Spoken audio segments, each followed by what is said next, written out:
Hey you guys, what is up? Welcome back to another video and thank you so much for coming back to my channel. My name is Ray and today we're going to have a little bit of a cringe fest.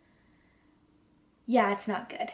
Me and my friend Ethel England are going to be doing something special on her channel, so that will be coming eventually. But make sure you comment and like and subscribe.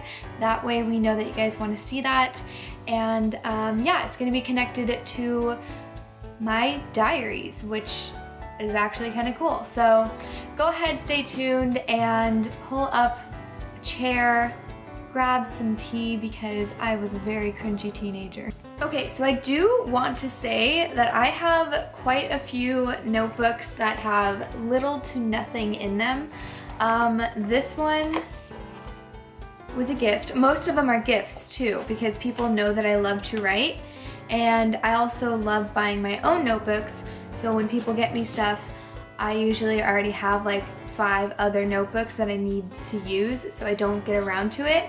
And then I forget about it because it's in storage, so, and it's not that there's anything wrong with them, it's just I have so many, and this one I bought myself because obviously I needed another notebook, and this was gonna be just for like my to-do list. Like, who does that? Okay, so the first one I'm gonna be reading, my sister-in-law Chloe gave to me in 2008. A pretty cringe time, and right off the bat, I said how I got it and I described the journal. I don't know why I described the journal. And then the second paragraph, like literally the third sentence, I am so mad at Gracie. She is my in-law too, but unlike Chloe, she is always mean to at least someone. Could you tell it was a little dramatic? Obviously, I don't believe that, but little tiny 9-year-old, 10-year-old, 11-year-old, I don't even know, me, we got in a fight. This is on her birthday. It was over a boy, which was most of our fights, but it was mostly over like, oh, and don't worry, I also continued it 6 days later. Okay, next journal. So this one I do want to show you guys. I got this from Delight, which is a Christian girl organization for creatives. Started off with photography and now it does writing, modeling, acting, makeup even. Like, there's so many different avenues of Delight and Be, and it's so cool to see them grow. And so I got this from when I went to a retreat last year, or 2 years ago actually, I think. And my sponsor, or the lady who was praying for me before I went to the retreat, she actually wrote me that letter. And then I really wanted to show you guys this because I actually created one of my first YouTube videos. I wrote it out, what I was gonna be saying. And I even put my outro in here, which was super simple. And I really wish that I would have a simple outro like this. Maybe I'll use that today, because all it says is thank you so much for watching. I really hope you love this little recap, and I can't wait to see you in the next video. Next journal. So my next journal is going to actually be a songwriting journal. I don't know if you guys know this, but I thought I was going to be a lot of things. I thought I was going to be a pop star, a writer, a musician, and apparently I thought I was going to be a songwriter. So that's fun. This book has nothing in it. Like, I think some pages have fallen out because like this one just fell out, but like all of this is empty, and the reason why is because I can't write on no lined paper because I'm a left-handed person. It always goes sideways and it's so messy, and I'll smear it and it just doesn't look cute. And also, please don't come after me for these lyrics. I know that they're very bad, but it's just for fun, okay? It's just for fun. So this one says, come with me into the night, into the city lights, and we can make it through this time. But for time, I put a little squiggly on the bottom, and that meant like to say it like time, you know, like time. And then underneath it, it says, we can go to the city, we can go to the city. And then it has a dash mark right here. I don't know music theory, but it has a dash mark and it says, and drive. So that meant that like they were supposed to be like a beat drop. Because it was, I think, no, I know, I was supposed to be writing that like to be a Paramore-esque feel to it. Okay, so the next one is, I actually bought a book. I bought a book that was about music, lyrics, and writing, and I was like, okay, this is what I'm gonna do, like forget writing, forget acting, like forget everything. I'm gonna become a musician and I'm gonna become a lyricist. I don't know. But yeah, so I thought I was gonna do that. And so this one says, I think what I was doing here was like what the song is supposed to mean. And it was supposed to mean the crush, or you have a crush but they haven't really answered it yet. And the first verse, because I put V.1, it's supposed to be about the sound of the earth waking up in the morning.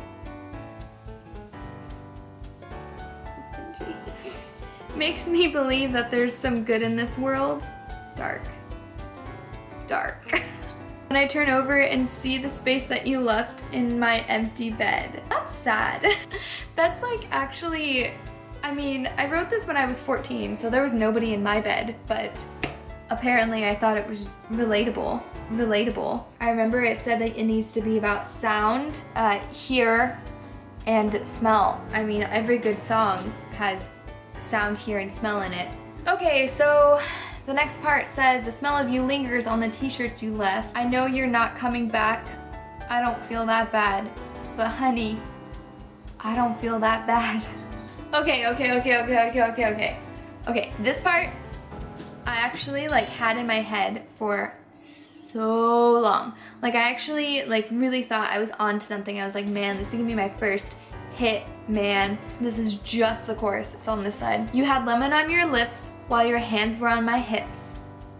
And it was supposed to also be kind of like a alternative feel. And I scribbled it out. But it says, with all the time that we spent, you'd think this would be harder. Dang, that's rude. I'm over it, so over it, over it, so over it, over it. That's it. After that, next journal. So this journal, my mother-in-law actually gave to me, and this was the second journal that I had finished all the way through, because I kept telling myself, like, you're gonna finish a journal, you're gonna finish it, you're gonna finish it. And this is actually the second one that I actually did. So I completed this last year, right before Hunter and I got engaged, right? Yeah, I don't think there was anything that's so cringy. This was my first year on my own. Oh, that's so cute. I really like doing this. I really like putting pictures of people in my journal. And this one is of me and my sister-in-law, Chloe, when I was, I don't even know, I think I wasn't, yeah, no, I couldn't have been in middle school yet because my eyebrows were still thick. I went through a phase like most people in 2010, and I plucked off all of my eyebrows and I had them waxed completely off. At this time, like right in the middle of, not in the middle, but at this time I thought I was going to be moving to Montana and then we would get married sooner. Like we thought, or I thought, we were gonna get married a whole 8 months earlier than what we originally did. So I was planning for that, and this was in 2016, and I was still working at Target. I was really grateful for it, and I just wanted to share that with you guys because I actually am filming a video today about my previous jobs and what happened in them, just some of my experiences. So yeah, stay tuned for that. And I don't think I'm gonna be reading anything from that journal just because I didn't find anything cringy. I just want it to be more about like thoughts, I guess. Okay, so this is the first journal. This is a journal I completed junior to senior year in high school, and it's actually kind of falling apart. I don't know what I'm gonna do if it actually falls out of here, just because I'm so attached to this journal. Like, I feel like when Tom Riddle went into that journal and like controlled Jenny, like that's how I feel connected to this. This was a huge thing for me because I just love looking at this and I love showing it.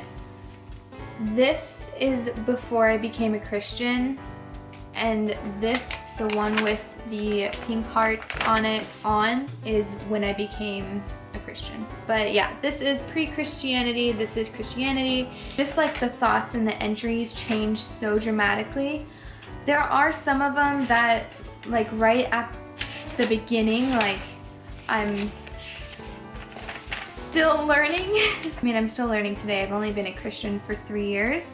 So yeah, all of that, and I think I even have an entry. In this book, there are lots of entries about Hunter. We started dating on May 12th. Through a text. But technically, like, he asked my parents on the 15th, I believe, like the weekend he came over and he asked my parents. But May 13th is technically when we started dating, because we were texting May 12th past midnight into the 13th. But we just always liked 12th better, so that's what we stuck with. And it's really funny because in my journal I say, fast forward to May 13th, we were texting and having a playful conversation about how I wasn't his girlfriend.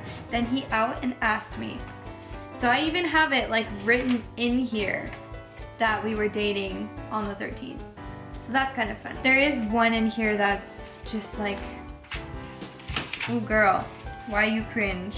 Oh, and that's so funny. There's lots of entries in here about me planning to move to LA and like trying to find roommates and trying to save money. At this time I was working at KFC. Again, wait for that video, it's gonna be coming up soon. Okay, so I've told you guys, I think, but Hunter was really, he didn't know that I liked him. I put in here, I won't say I'm not sad, I'm heartbroken by his evident lack of interest in me. But I'm determined, God knows what's right for me, and apparently a relationship with Clark isn't what's right. Because I used to call him Clark.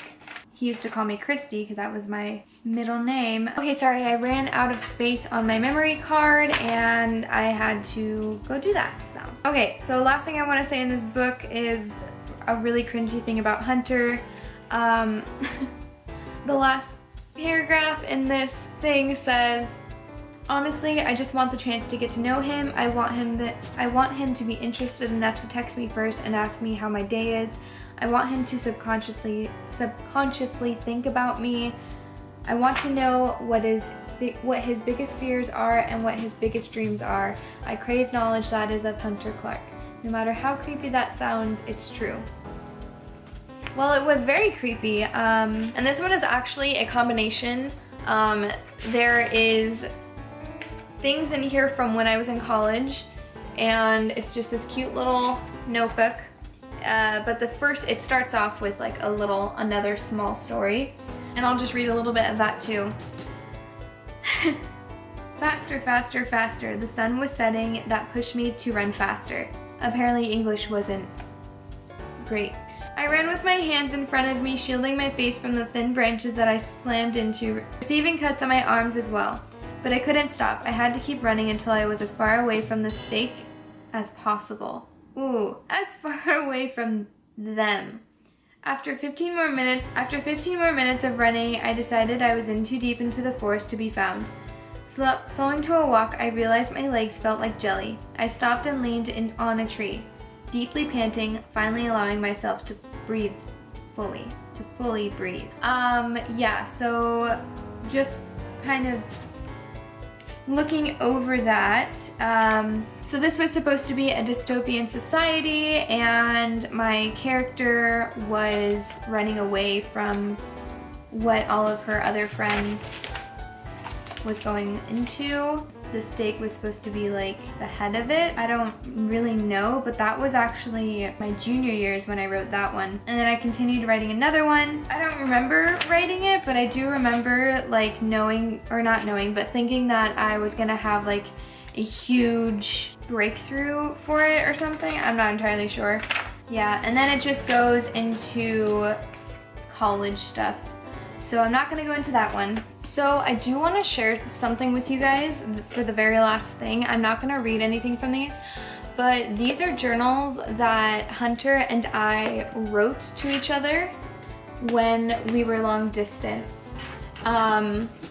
So that was really cool that we did that, I feel like, because now that we're married, and I haven't read them, like all of them, even now, but this is the first one we wrote. I actually started it as a surprise to him. For like, I think a whole semester, I wrote letters to him just about every day, even though I was still talking to him. And I remember even sometimes I was on FaceTime with him and we were just like doing homework, or he was doing homework and I was just writing. And yeah, I really would suggest you guys, if you guys are in a long distance relationship, or even if you're not in a long distance relationship, if you just wanted to write sweet letters and exchange them with your loved one, like, that is such a cute idea. This one just fell out of nowhere, but it's fine. It's just a metaphor for my life. We just stopped doing it. I think it was my job to keep it up, and we just both decided, no, it's fine. We're fine. I love thinking about how our daughters or our sons are going to be able to look at those when they're getting older, and I just really like that idea. So that's it for this video. Thank you so much for, oh wait.